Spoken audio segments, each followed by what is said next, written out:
ठीक है, तो देखो किस तरीके से हम लोगों ने कल सिंपल सिंपल से कैलकुलेशंस किए थे और हम लोगों ने 3 फॉर्मूले पहले हम लोगों ने डिराइव कर लिए थे। सबसे पहला फॉर्मूला हमारा कौन सा था, जो हमको पता था, जिसके ऊपर से हमने लिखा था कि total time of flight, total time of flight क्या है formula?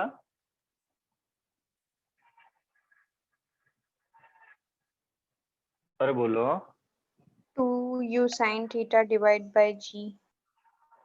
2u sin theta divided by g. उसके बाद में हमने रेंज का फॉर्मूला देखा, ये भी बोल दो, और हाइट का फॉर्मूला भी बोल दो।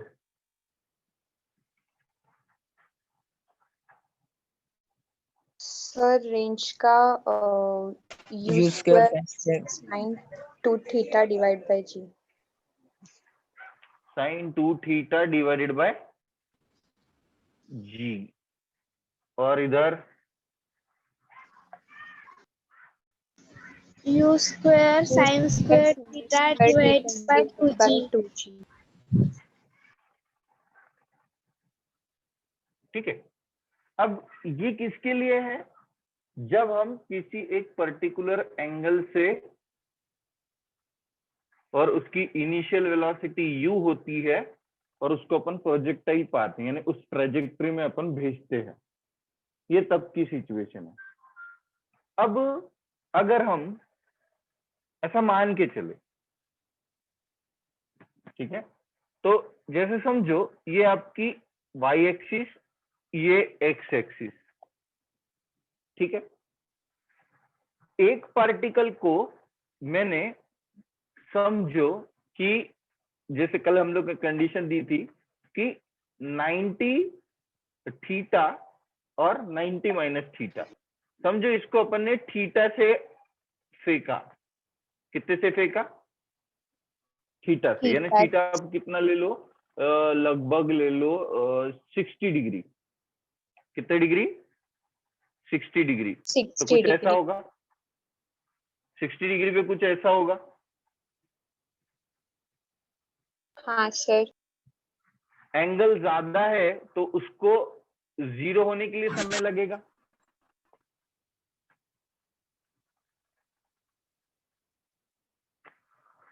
अगर ये 60 डिग्री पहले के लिए अगर थीटा होता है तो 90 माइनस थीटा कितना होगा?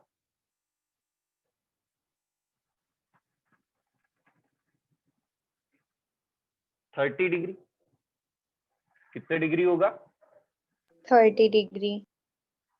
तो समझो अगर ये आप लोगों का पार्टिकल जो है it is moving with 60 degree and this one is moving with 30 degree, तो डेफिनेटली दोनों की हाइट अलग होगी।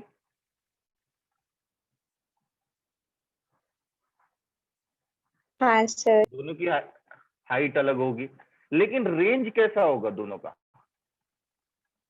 Same. सेम। रेंज कैसा होगा दोनों का? सेम होगा। Same. अब वो सेम होगा या नहीं होगा वो अपन फॉर्मूले में वैल्यू जब पुट करेंगे उसके ऊपर से हम लोग फाइंड आउट कर सकते हैं। जैसे देखो अब ये साइन 60 यानी 120, 60 यानी 120, तो लगभग साइन 120 यानी आप लोगों को 90 प्लस 30 डिग्री, तो साइन 90 की वैल्यू 1, तो उस हिसाब से अगर हम लोग देखेंगे साइन 120 की वैल्यू है क्या आपके पास?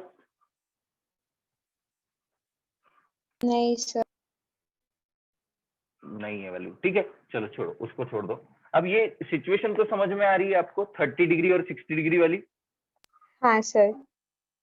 तो ऐसे एंगल जब होते हैं, ठीक है, और हमने कल ये भी डिफाइन किया था, that is both of moving with same velocity, है ना? हेडिंग क्या दी थी?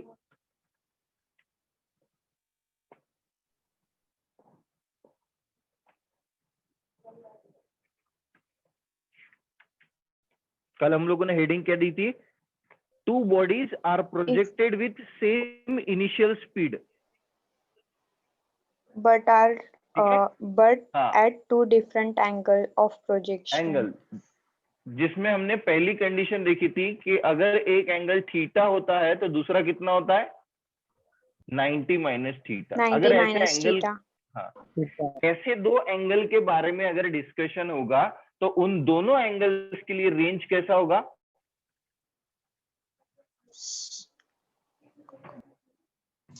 Same. सेम होगा। रेंज कैसा होगा? सेम होगा। ठीक है, समझ में आ गया?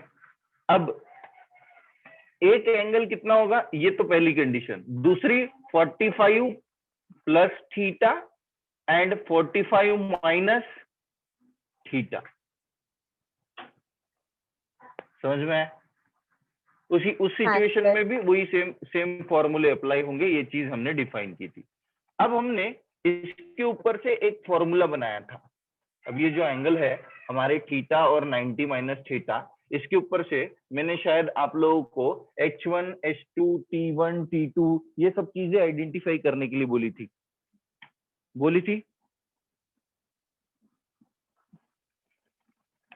ठीक है, तो अब देखो, जब एंगल है थीटा और जब एंगल है 90 माइनस थीटा, कितना है? Theta and 90 minus theta. बोल दो। हाँ, बोलो टी के लिए फॉर्मूला क्या हो जाएगा? एज इट इज रहेगा, 2u sin theta divided by g are equal to u square sine square theta divided by 2g and therefore and finally r हो गया, दैट इज h हो गया। और उसके बाद में हम लोग r को फाइंड आउट करेंगे तो u square sine 2 theta divided bye g। ऐसे फॉर्मूले बन गए। अब इस थीटा की जगह 90 माइनस थीटा कर दो तो t equal to 2u sine 90 minus theta, यानी कितना हो जाता है? cos theta. अगर आपको इसमें शक है तो आप लोग लॉग टेबल ओपन करके देख सकते हो और वहां पे आप लोग आइडेंटिफाई करो t equal to 2u cos theta divided by g। Second इसमें अब h equal to u square sine की जगह क्या आ जाएगा? साइन 90 माइनस थीटा यानी cos थीटा यानी cos square theta divided by 2g। And lastly मिलेगा आपको r equal to u square sine 2 theta, तो साइन 90 माइनस 2 थीटा।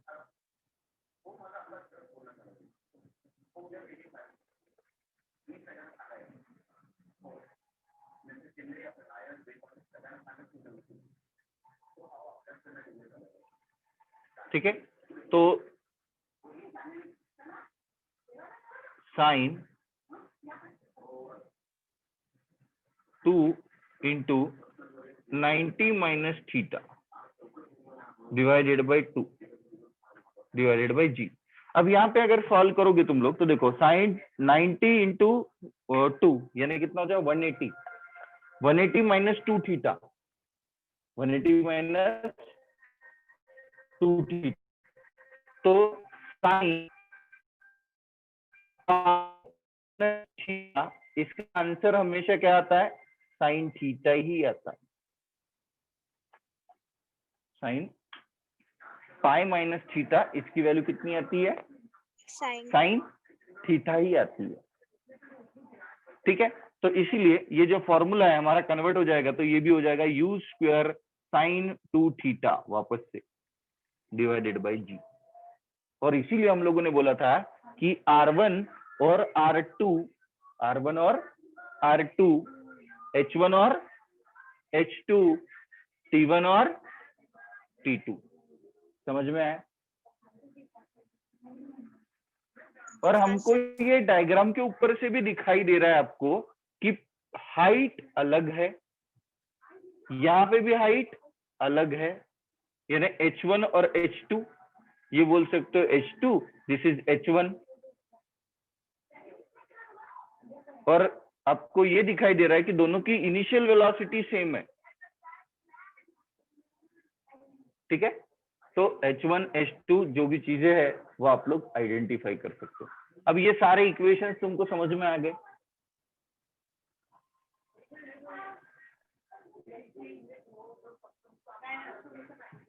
अरे आए कि नहीं आए? और किसी को डाउट कि अब ये जो इक्वेशन सर बने मेरे को समझ में नहीं आए, इसमें क्या समझना था? हमने सिर्फ क्या कंडीशन प्रेडिक्ट की कि हम तो पता है हम कोई भी प्रोजेक्टाइल हो, क्या हम ये 3 इक्वेशन आइडेंटिफाई करते हैं? जल्दी जल्दी बोलते चलो, हाँ ना बोलो, सबने बोलना है। क्या हम किसी भी प्रोजेक्टाइल के लिए ये तीनों चीज कॉमनली निकालते हैं?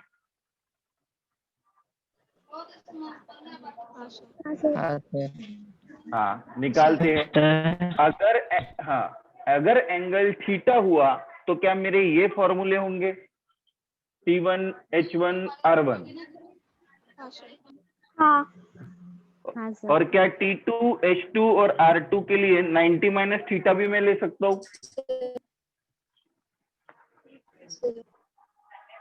ठीक है।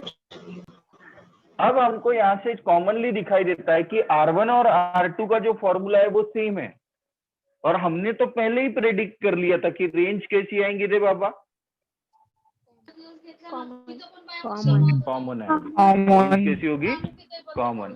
तो यहाँ से दिखाई देता है। अब हमको किन के बीच में रिलेशंस निकालना है? H1 H2, R1 R2 और T1 T2। ठीक है। अब यहाँ से कॉमनली तुम बहुत अच्छी तरीके से ऑब्जर्व करो तो तुमको ये दिखाई देता है, ये है साइन थीटा, ये है कॉस थीटा। तो मैं और इसमें 2UG कॉमन है, तो सबसे पहला इन दोनों को फॉर्मूले को मिला के पहला फॉर्मूला बन जाएगा T1 by T2 equal to क्या मिलेगा? tan theta.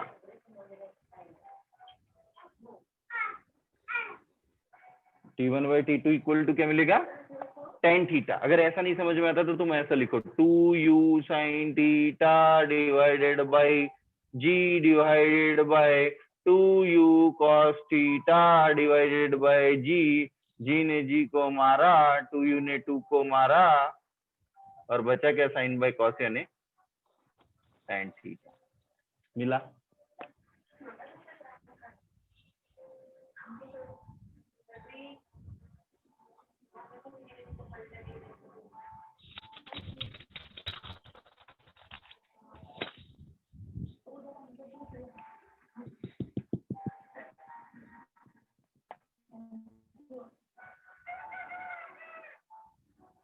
उसी तरीके से T1 इंटू T2 करो। अरे ये समझ में आया कि नहीं? T1 बाई T2 क्यों किया तो मैंने?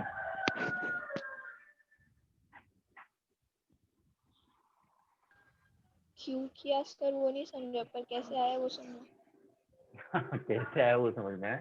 क्यों किया?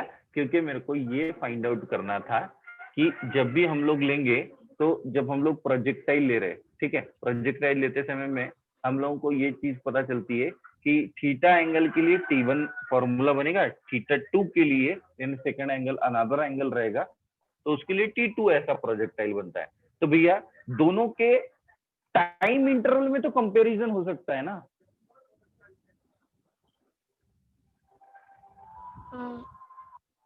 है कि नहीं? अगर दो लड़के हैं, दो पर्सन हैं, दोनों घर से सेम वेलोसिटी से दौड़ते हुए जाते हैं, पहुंच कहाँ रहे हैं? स्कूल पे। पहुंच कहाँ रहे? स्कूल पे। अब दोनों घर से निकले हैं, सेम वेलोसिटी से दौड़ रहे हैं और स्कूल पे पहुंच रहे, लेकिन दोनों के पहुंचने का टाइम डिफरेंट है। इससे हमको क्या पता चलता? लॉजिकली तुम मेरे को समझाओ कि अगर दोनों स्कूल से निकले, दोनों घर से निकले, ठीक है, उसमें एक हाइड एंड सीक बात है, वो आपको आइडेंटिफाई करनी। दोनों घर से निकले और स्कूल पे पहुंचे, दोनों इनिशियल वेलोसिटी दोनों की सेम थी, बट स्कूल पे दोनों डिफरेंट डिफरेंट टाइम पे पहुंचे। तो इसका मतलब क्या है?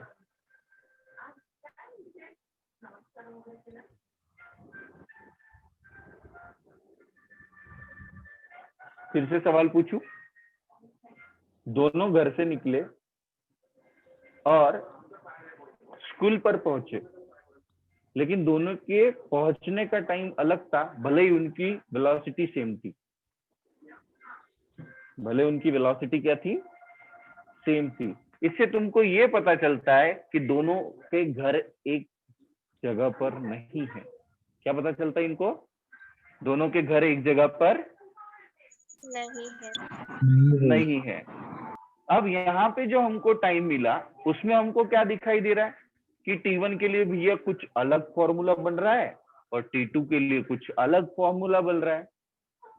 बट दोनों सेम डेस्टिनेशन पे पहुंच रहे हैं, लेकिन समय पहुंचने के लिए कैसा है दोनों के लिए? डिफरेंट है। समझ में आ गया? टाइम डिफरेंट कब हो सकता है? जब किसी ने ऐसा रास्ता अपनाया, किसी ने ऐसा रास्ता अपनाया। तो जिसने ऐसा रास्ता अपनाया उसको समय कम लगेगा या ज्यादा लगेगा? कम लगेगा। कम लगेगा। उसको समय कम लगेगा, इसको समय ज्यादा लगेगा। फ्लाइट डिस्टेंस ज्यादा कवर करना पड़ेगा उसको। और एक्चुअली अब इन सब चीजों में तुमको ज्यादा ऑब्जर्वेशन करने की जरूरत नहीं है, सिंपली लॉजिकली समझ में आ जाता है।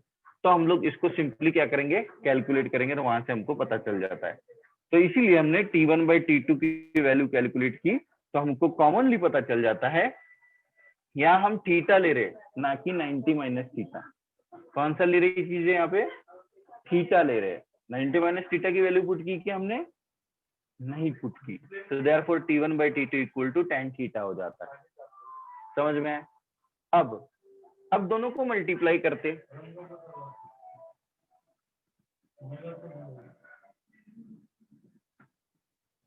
अब दोनों को क्या करेंगे?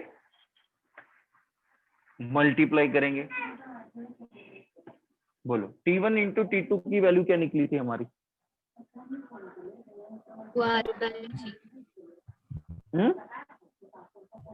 2u square sin 2 theta divided by g square। हाँ, अब यहाँ से अगर कैलकुलेट करेंगे तो ये हो जाएगा 2 का T1 इंटू T2 करना है, तो क्या 2 का स्क्वायर हो जाएगा?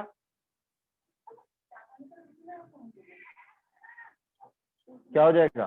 2 का स्क्वायर हो जाएगा। 2 इंटू 2 4 हो जाएगा। u इंटू यू स्क्वायर हो जाएगा। Sine theta into cos theta लिखेंगे हम लोग।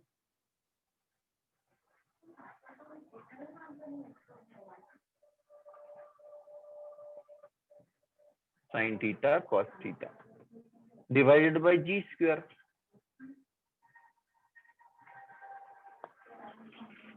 ठीक है। अब यहां से अगर सॉल्व करेंगे हम लोग तो 2 लिखते हैं हम लोग, और यू स्क्वायर, और यहाँ पे और 2 sine theta cos theta divided by g square, तो जी इंटू जी। और इसको सॉल्व करेंगे तो हमको ये चीज पता चलती है कि 2 यू स्क्वायर 2 साइन थीटा यानी u square 2 sine theta cos theta is nothing but equal to sine 2 theta and divided by g, और इधर divided by g, but this is equal to R। R. तो इसलिए हमारा formula क्या बन जाता है? T1 into T2 equal to 2R by g. Got it?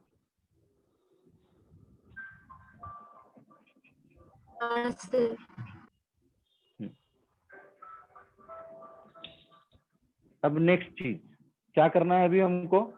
अब यहाँ पे फॉर्मूला बन गया, यहाँ से फॉर्मूला बन गया, और यहाँ पे हमने लिख लिया इसको कि टी से हमको 2 फॉर्मूले मिलते हैं, 2R डिवाइडेड बाई जी। खत्म। ठीक है, मल्टीप्लाई कर दो तो ऐसा निकलता है, ये किसके लिए? अगर तुमने समझो T1 और T2 को आइडेंटिफाई कर लिया तो तुम डायरेक्टली रेंज कैलकुलेट कर सकते हो, shortcut method. If two complementary angles will be there, एक थीटा है दूसरा 90 माइनस थीटा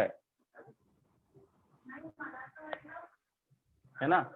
अब ये कैसा होता है कि ऐसे एंगल्स जिसमें समझो एक ऊपर की शोर में डायग्राम ट्रेजेक्टरी डिफाइन कर रहा है और दूसरा उसका थोड़ा मिरर इमेज दिखा देता है, लगभग ये ऐसे ही कुछ प्रॉब्लम्स है। ठीक है, चलो ये चीज हो गई। अब दूसरा फॉर्मूला, अब एच के बीच में कंपैरिजन किए थे हमने, क्या निकाला था?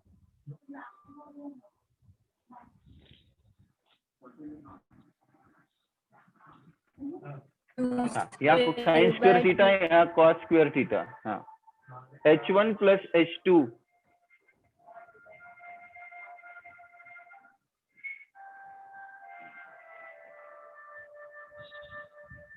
H1 plus H2 is equal to U square by 2G।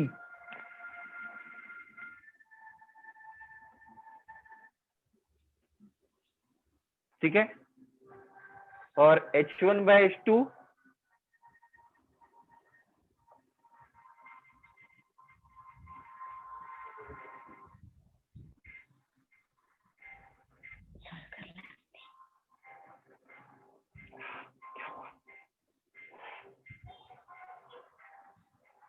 H1 by H2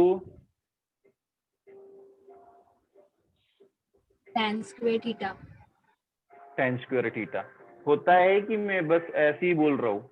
आपको लॉजिक समझ में आया? हाँ सर। समझ में आ गया। अब मेरे को बताओ H1 इंटू H2 कर सकते हो क्या आप?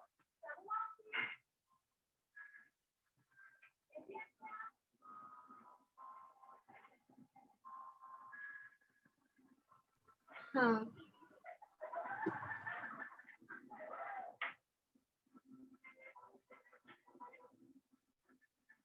कर लो। H1 इंटू H2 क्या हो जाएगा? U स्क्वायर, मैं इधर का थोड़ा मिठा देता हूँ, U square sine square theta multiply कर रहे हो तो U raise to power sine square theta cos square theta, ठीक है, डिवाइडेड बाई 4G स्क्वायर और यहाँ टू द पावर 4।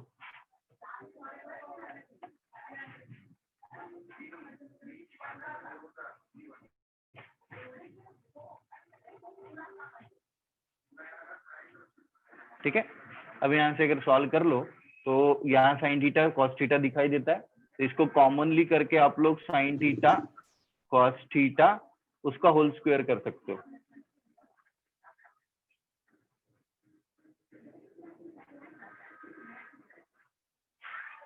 और इसकी जगह आप लोग लिख सकते हो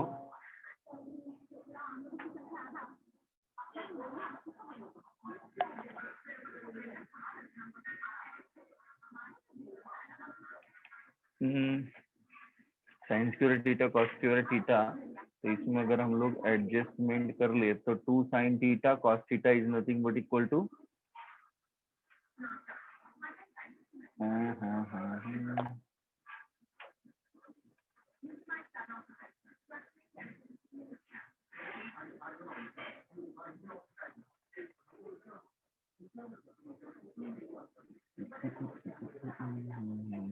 कुछ आएगा फिर कुछ आएगा कि ऐसे चलेगा, साइन 2 थीटा हो जाएगा, ये साइन 2 थीटा का होल स्क्वायर, 2 अगर उधर करते हैं तो 4 4 16 और U sine square 2 theta divided by G square, U square sine 2 theta square divided by G square. इसका आंसर निकलता है, एडजस्टमेंट कर लो तो ये हो जाता है लगभग R square divided by 16।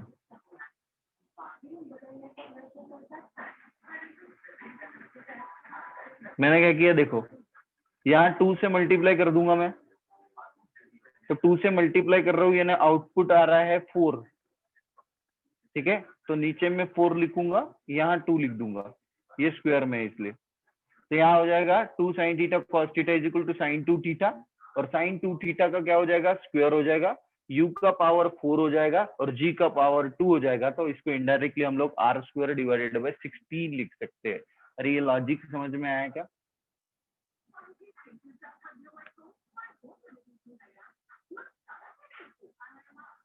Simply हमको खेलना है प्रॉब्लम से, बाकी कुछ भी नहीं।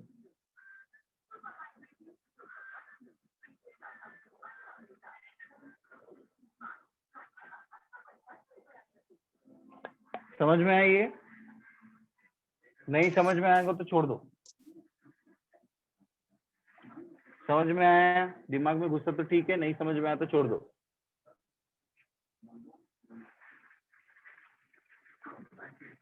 आया कि नहीं आया?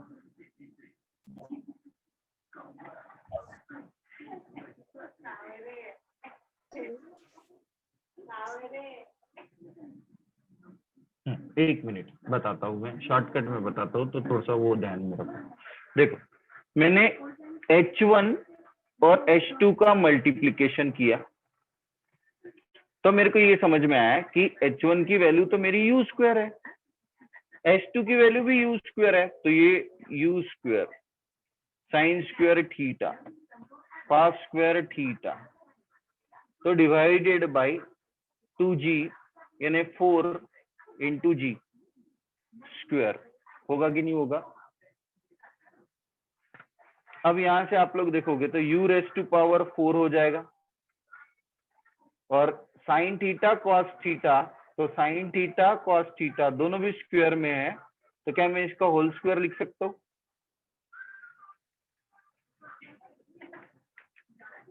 प्रोडक्ट में है तो कोई a plus b whole square का फॉर्मूला नहीं लगेगा, प्रोडक्ट में है, नहीं तो तुम कंफ्यूज होगे कि sir sign theta cos theta क्या होता है। तो डिवाइडेड बाय क्या हो जाएगा, 4g स्क्वायर हो जाएगा। इसको एडजस्ट करने के लिए आप लोग क्या करोगे, u रेस टू पावर 4, यहाँ पे 2 साइन थीटा कॉस थीटा उसका स्क्वायर, यानी ऊपर में मैंने क्या एडजस्ट किया, 2 का स्क्वायर, यानी कितना एडजस्ट किया, 4। कितना एडजस्ट किया, 4। अगर ऊपर में मैं 4 एडजस्ट करता हूँ तो मेरे को नीचे में भी 4 लिखना पड़ेगा, ताकि मेरा पहला इक्वेशन जो है वो बैलेंस रहे। तो 4 मैंने ऊपर में मल्टीप्लाई भी किया और 4 नीचे में भी मल्टीप्लाई किया, तो ये 4g स्क्वायर है। अब यहाँ पे देखोगे तुम, तो तुमको आंसर क्या मिलेगा, u raise to power 4 2 sine theta cos theta is nothing but equal to sine 2 theta उसका square divided by 16g square. अब इस फॉर्मूले को देखो और इस फॉर्मूले को देखो, सिंपली स्क्वायर है रेंज का, तो इसीलिए मैंने फाइनली आउटपुट में लिखा कि r स्क्वायर डिवाइडेड बाय 16।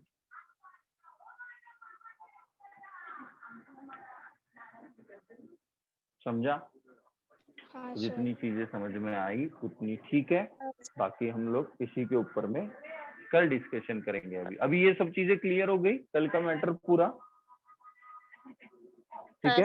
कल हम लोग हाँ चलो, कल हम लोग देखेंगे ऑब्लिक प्रोजेक्टाइल वगैरह, तो उस तरीके से सब चीजें देखेंगे, फिर क्या क्या टॉपिक हम लोग इसमें कवर कर सकते हैं। एक बात ध्यान में रखना, मैं पहले आपको स्टेट बोर्ड की जो जितनी भी चीजें है वो एक्सप्लेन करूंगा, और फिर साथ में कुछ एडिशनल चीजें एक्सप्लेन करूंगा, ताकि तुमको एनसीईआरटी की बुक पढ़ो या स्टेट बोर्ड की बुक पढ़ो, कभी आपको ऐसा नहीं लगना चाहिए कि उस चैप्टर में हमने कुछ चीजें मिसिंग की करके। समझ में आ रहा है लॉजिक? हाँ सर। यानी तुमको स्टेट बोर्ड और एनसीईआरटी दोनों बुक के कंपैरेटिवली जितना भी मटेरियल होता है वो मैं सारा प्रोवाइड कर रहा हूँ, यानी आपको कहीं पे भी ऐसा ना लगे कि आप लोग कहीं स्टेट बोर्ड वालों से पीछे गिर रहे हो या कहीं एनसीईआरटी सिलेबस वालों से पीछे गिर रहे हो, है ना। फिजिक्स कॉमन लगना चाहिए अपने को, चाहे हम लोग किसी भी बैच में जाए, किसी भी वीडियो को देखे या किसी के भी इसमें कंपैरिजन करके कोई भी न्यूमेरिकल प्रॉब्लम सॉल्व करने की कोशिश करे या टेस्ट पेपर अटेंड करने की कोशिश करे, तो हमको इतना समझ में आना चाहिए कि यह सारी चीजें हमने पढ़ चुके हैं करके समझ में आए। मेरा लॉजिक वही है कि फिजिक्स को जब जो कंसेप्ट पढ़ रहे हो हम लोग उसको कॉमनली पढ़ो, है ना। नहीं तो आज आधी चीज पढ़ी, कुछ महीने के बाद में आधी चीज पढ़ी, तो समय जाएगा कि हमको वही चीज को समझने के लिए हमको क्या करना पड़ेगा, डबल मेहनत करना पड़ेगा। समझ में आ गया। इसलिए मैं अपना भी काम थोड़ा आसान कर रहा हूँ और आपको भी थोड़ा एक एडिशनली पढ़ने का मजा आए, इसका मैं आप लोगों को पूरा लुत्फ उठाने की कोशिश कर रहा हूँ। अब अभी आपके ऊपर डिपेंड करता है कि आप लोग उसको कितना पॉजिटिवली लेते हो। लेकिन अगर आपको अगर ऐसा लगता है कहीं कि आपको सिर्फ स्टेट बोर्ड में सीधी सीधी डायरेक्शन में ही जाना चाहिए जैसे होता है, तो मैं वैसे भी जा सकता हूँ। तो थोड़ा सजेशन मेरे को चाहिए अगर कभी कहीं ऐसा लगता है, क्योंकि कभी कभी ऐसा होता है कि मे भी हो सकता है डिफिकल्ट लेवल थोड़ा बढ़ जाए, है ना। तो कुछ नहीं होता, डिफिकल्ट लेवल से गुजरोगे तो ही आसान रास्ता और अच्छा लगेगा। ठीक है, चलो बाय बाय।